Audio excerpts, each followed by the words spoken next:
Welcome to the Slop Temple. We pray this video helps. You start in Imovie. Open the project and locate the clip where you want colored text.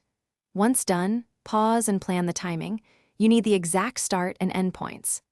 Imovie on iPhone does not let you change title color directly, so make sure Keynote or a text image app is on your phone.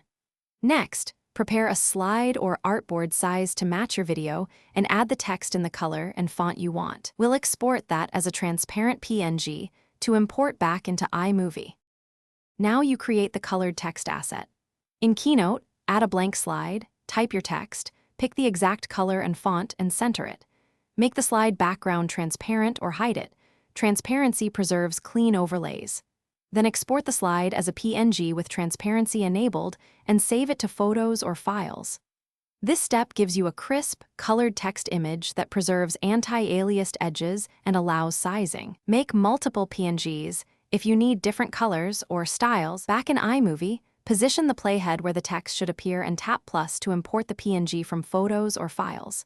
Choose picture-in-picture or overlay so the transparent background shows video beneath.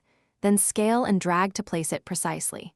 Adjust the clip duration to match your planned timing and add fades or motion. If the PNG shows a white box, make sure the export used transparency and re-export from Keynote. If alignment drifts, snap to guides and nudge frame by frame for pixel-perfect placement. Thanks for watching. Consider subscribing if we helped you.